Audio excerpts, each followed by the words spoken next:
Homesteaders, gardeners, and cooks. My name is Jennifer. Welcome to Miles Away Farm. Thanks for joining me in my kitchen. Today is Sunday, and it has been kind of a cold, it's early November. Definitely seasons have changed. Leaves are mostly off the trees. We have been working on burning a really big slash pile that we've had gathering all summer. And yesterday I worked on finishing up the last of a bunch of different hot sauces that I had fermenting, and the last of the Sugar Rush peach chilies that I turned into just a cooked hot sauce.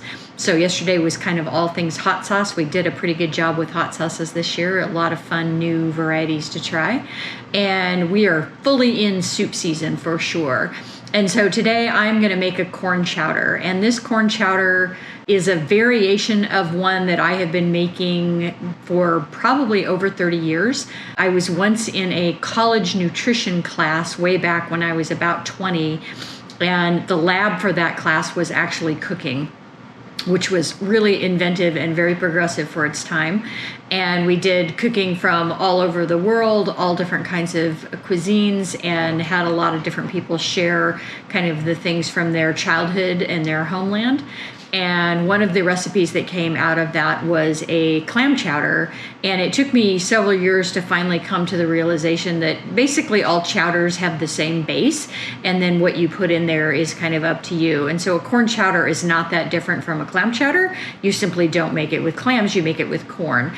So in my opinion, every chowder starts with some kind of cured meat, usually bacon if you're in the United States, but I'm sure you could do this with other things, pancetta or other types of cured meats. But we're gonna start with some bacon, and then onion, of course, is pretty standard. So onions, bacon, beautiful combination. We're already ahead. And then I'm gonna use some home canned chicken stock. You could use veggie stock if you wanted to keep this more vegetarian.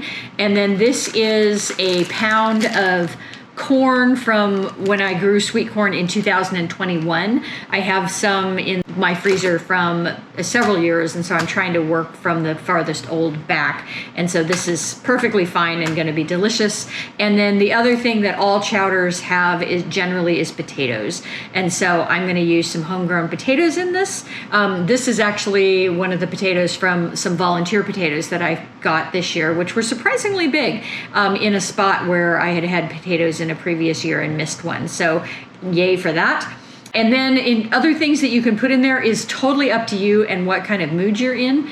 I will sometimes do celery and carrot. Sometimes I'll do celery and chilies, and you can do kind of a green chili corn chowder. I probably am going to do some chilies in this one just because I still have some poblanos in my fridge that I need to use up. And so we'll probably put a little heat in there. But the veggies that you put in it, other than potatoes and onions, it's totally up to you. You can just stop there, or you can play around. If you want to get more vegetables in your diet and you're trying to pack in some extra nutrition, you can always add other things. But traditionally, onions, potatoes, and then in my case, I am going to do a little bit of chili, and we'll see how I feel about the other stuff. But it's going to be delicious and a perfect weeknight meal. Comes together pretty quickly. And then in terms of the creaminess of this recipe, you can do whatever you're comfortable with your own diet. And so, traditionally, if you're getting this in a restaurant, it's going to be heavy cream and it's going to be just absolutely decadent. I generally don't go in with things that are that high calorie just because I'm 57 and I would like to have a really good life when I'm in my late 70s. And I think some of that is going to come with not eating quite so much cream in my 50s. So another alternative to heavy cream that works really well is evaporated milk.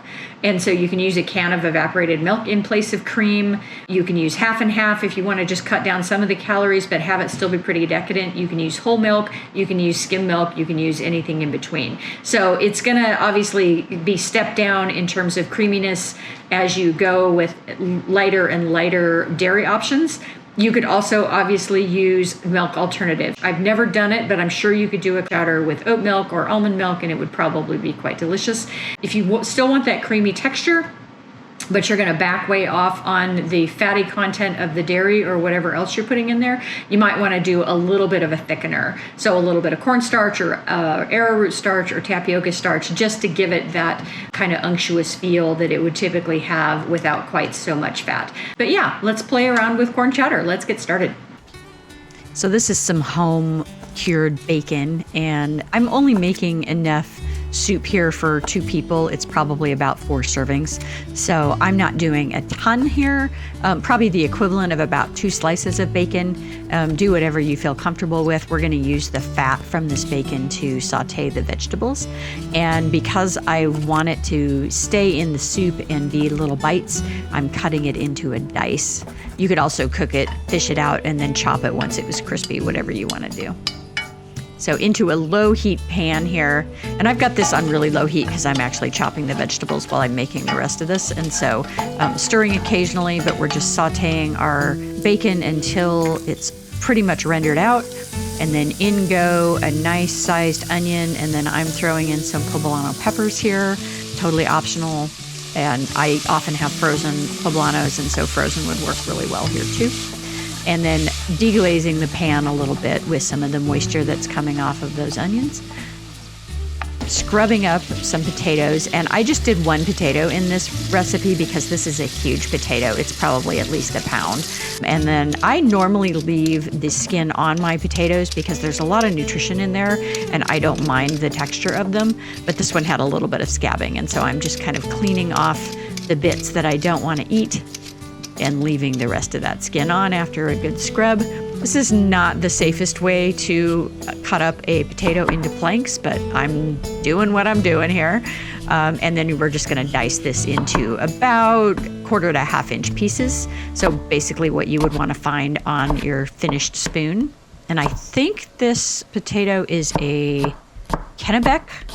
Not 100% sure, but it's a white, somewhat starchy potato.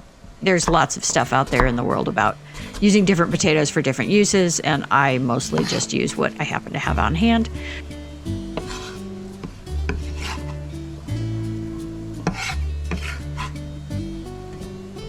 So our onions and chilies have cooked down a little bit. That bacon has continued to render out. And I didn't add any salt to this because the bacon has quite a bit of salt in it. We're going to add in our giant potato. And then this is a quart jar of home chicken broth. And if you wanted to leave the bacon out and use a veggie broth to do a vegetarian soup, you certainly could here. I feel like every chowder should have some thyme in it. It's definitely a flavor profile for me. And I really just make this recipe by feel. I'll have a written recipe in the notes below, but don't feel like you have to stick to it exactly. Bringing everything up to a full boil and then boiling until those potatoes are tender, which is going to take 10 or 15 minutes. And then I'm adding in my corn, and this is again a pound of frozen corn. And I think this variety was called Cup of Joe. And I'll do a whole corn video probably in 2024. There's a lot of misunderstanding about sweet corns, and I'll try to go through some of that. Bringing all that to a boil. And then I'm adding in, that was probably about 1/2 cup of dairy, and I can't remember, I think I might have used 1/2 and 1/2. And then I needed to thicken this up just a little bit because I didn't put a ton of cream in it. And so that's about a tablespoon of cornstarch mixed with water.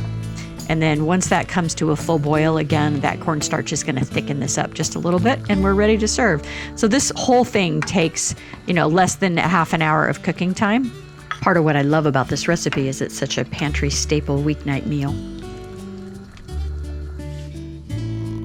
And here's our finished beautiful soup.